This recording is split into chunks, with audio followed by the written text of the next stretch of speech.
歡迎收睇 Benson 講英超，今日就要同大家講一講曼市打比，曼聯、曼城究竟歷史上邊有啲咩恩怨情仇？不妨留言同我講。講到曼市打比，你諗起邊一個場景啊？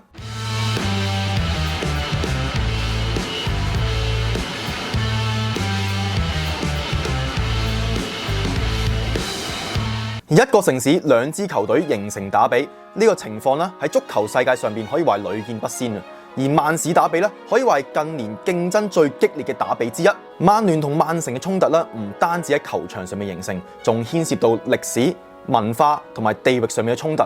究竟兩隊嘅宿敵關係係點樣形成呢？我哋一齊睇睇啊！曼聯同曼城嘅對決咧，可以追溯去到1881年啊。當時曼聯咧仲係叫做 Newton Heath， 而曼城咧就係聖 Marks。兩隊第一次交手呢 Newton Heath 以3-0贏波。不過其實當時咧兩隊係冇乜太大嘅仇口啊，甚至乎會有啲球迷咧同時支持兩隊添。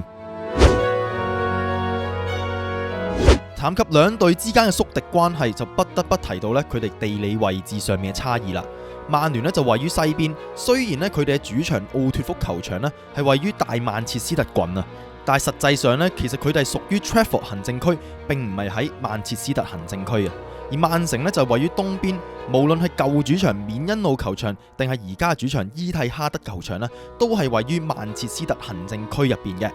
咁呢一點咧都成為咗曼城球迷嘲諷曼聯嘅原因啊！曼城球迷咧都以自己係真正嘅曼徹斯特本地球迷而自居。雖然話而家曼城俾阿布扎比財團收購咗之後，球會變得有錢，但係傳統上咧，曼徹斯特東區係工人階級嘅聚居地，所以曼城咧長久以嚟都係被認為係草根球隊，而曼聯咧就則被視為係更富裕同埋國際化嘅。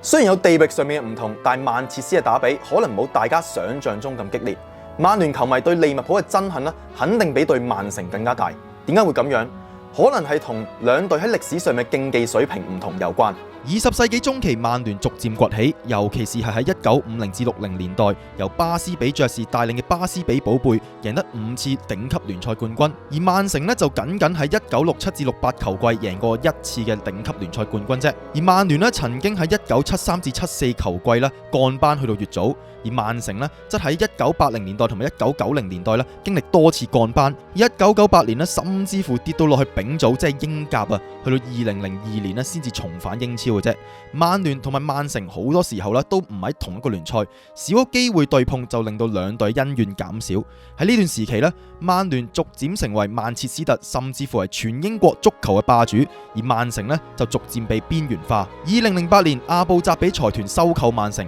掀起曼城金錢時代。曼城咧喺2011年咧以6-1大勝曼聯，同季獲得佢哋首個英超冠軍，標誌藍月亮正式崛起。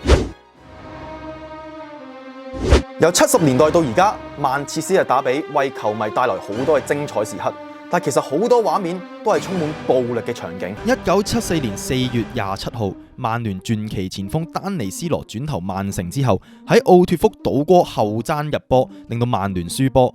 入波之後咧，丹尼斯羅並冇慶祝啊，賽後咧仲表示非常之傷心，完全冇諗過入波，亦都好希望咧被判越位在先。呢個入球咧被認為係導致曼聯當季降班嘅死亡一擊。不過真相就係，就算呢一場比賽唔係曼城贏波啦，其他比賽結果都已經注定咗曼聯喺嗰一季將會降班。80年代初，曼城陷入嚴重嘅財政危機，被迫拍賣緬因路球場座椅等設施籌款。相比之下咧，曼聯喺費格遜嘅帶領之下開始崛起。1989年9月，曼城喺主場5-1大勝曼聯之後咧，曼城經歷咗長達13年冇辦法贏到曼聯嘅黑暗期，直到2002年11月9號，先至喺主場以3-1擊敗曼聯，結束呢一場噩夢啊！2001年4月21號，當年曼聯隊長堅尼對曼城球員艾菲夏蘭特作出粗野攔截，堅尼當時係直接被紅牌趕離場嘅。1年之後，堅尼喺自傳入邊就承認呢次鏟波係蓄意報復，因為堅尼曾經喺1997年9月嘗試攔截艾菲夏蘭特，但反而就令到自己十字韌帶撕裂。雖然外界普遍認為堅尼嘅粗野攔截結束咗艾菲夏蘭特嘅職業生涯，但其實艾菲夏蘭特被粗野攔截之後係踢足90分鐘嘅，而佢嘅職業生涯喺幾個月之後先至因為失傷提前結束。艾菲夏蘭特呢個名係咪好熟悉呢？冇錯，佢就係現時曼城前鋒夏蘭特嘅老豆。所以當夏蘭特喺2022年10月22號首次代表曼城出戰曼徹斯特打比，就即刻大演帽子戲法。咁有人都話佢都算為佢老豆咧報仇雪恨嘅。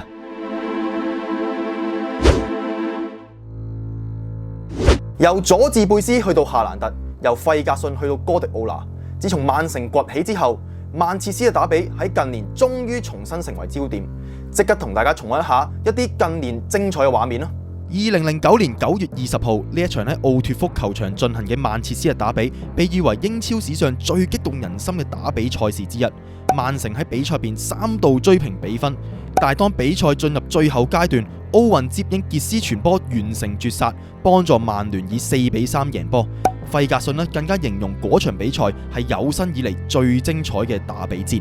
2011年2月12號，曼聯傳奇前鋒朗尼喺曼市打比施展倒掛金鈎入波，成為英超歷史金球。加上朗尼入波之後嘅慶祝動作，堪稱經典啊！2011年10月23號就係經典嘅1比6，曼城作客喺奧脱福球場以6比1大勝曼聯，創下曼聯主場史上最慘痛嘅失利之一。當時曼城前鋒巴洛迪利為球隊打開紀錄之後，展示印有 Why Always Me 字樣嘅 T 恤，成為英超嘅經典畫面。2012年4月30號，曼城主場以1比0小勝曼聯，隊長金賓尼喺半場之前以頭槌攻破曼聯大門，幫助曼城登上積分榜嘅首位。最後曼城憑藉住最後6場全勝同埋阿古路93分鐘20秒絕殺昆士柏流浪嘅經典入波。完季之後喺同曼聯同分嘅情況之下，以較佳得失球成功壓過曼聯，捧起球會史上第一個英超冠軍。2023年同埋2024年嘅足總杯決賽，同樣喺溫布萊球場上面進行咗曼徹斯特打比。2023年係第一次喺足總杯決賽上演曼市打比嘅。曼城憑住隊長根道簡梅開二度，其中開波12秒就入波啦，更加創下咗足總杯決賽史上最快嘅入波紀錄。最終曼城以2比1擊敗曼聯，當季成功實現3冠王嘅壯舉。2024年嘅足總杯決賽，曼聯喺賽前被睇低一線嘅情況之下，以2比1擊敗曼城，成功報仇，喺坦克格執教時代實現2年2冠嘅美夢啊！雖然曼徹斯特打比未必係英超最激烈嘅宿敵對決，但都蘊含住兩支同市球隊喺文化同埋地域上嘅差異。近年兩軍對決亦都有越演越烈嘅感覺。相信之後兩軍對碰都會更加精彩，亦都係會成為球迷不能錯過嘅打比戰。今集就講到呢度，亦都係我第一次嘗試有關嘅內容。如果中意嘅話記得 comment、like 同埋 subscribe。下次我再同大家分享其他足球有關嘅故事啊！Benson chill out。